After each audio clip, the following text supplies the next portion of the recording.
সালামু আলাইকুম বন্ধুরা, আশা করি সবাই ভালো আছেন। বন্ধুরা, বাংলাদেশের রাজনীতি, বাংলাদেশের সরকারের বিদেশ নীতি বা জিও পলিটিক্সে বাংলাদেশের অবস্থান একটি ইম্পর্টেন্ট অবস্থায় আছে। জিও পলিটিক্সে সেইটার গুরুত্ব, সেটার তাৎপর্য আমাদেরকে বুঝতে হবে। আমার মনে হয় এই সরকার, তারেক রহমানের সরকার বা বিএনপির সরকার, সেটা আস্তে আস্তে বোঝা শুরু করছে বা বুঝতে চাচ্ছে।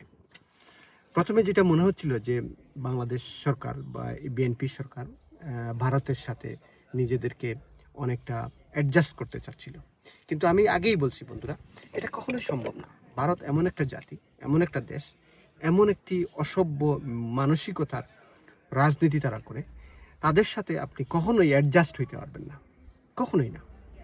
এদের মানে নীতিগতভাবে তারা কখনোই লিবারিজম, এই জিনিসটা তারা বুঝেই না। তারা শুধু বুঝে তাদের জিনিসটা, তারা শুধু বুঝে কীভাবে মাইনরিটিদেরকে অত্যাচার করা যায়, আঘাত করা যায়, পার্শ্ববর্তী দেশকে কিভাবে ঠকানো যায়, পার্শ্ববর্তী দেশকে কিভাবে অসম্মান করা যায়, ছোট করে দেখা যায়। এই হচ্ছে ভারতের নীতি।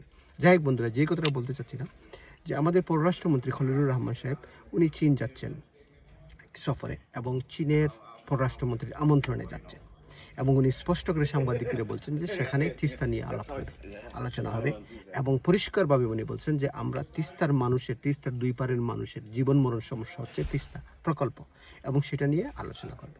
শুধু তাই নয়, বাংলাদেশের সাথে চায়নার একটি স্ট্র্যাটেজিক শক্তির বা স্ট্র্যাটেজিক রিলেশনের উপরে বলছেন উনি যে প্লাস একটি সম্পর্ক ওনারা তৈরি করতে পারেন কিনা, এটা দুই দেশ চিন্তা করতেছেন এবং এই অনুযায়ী কাজ করতেছেন।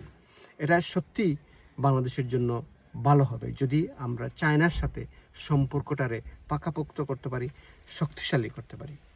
দেখেন, চায়না হচ্ছে ঊর্ধ্বগামী একটি শক্তি, এবং তারা পরাশক্তিতে রূপান্তরিত হচ্ছে দিনকে দিন।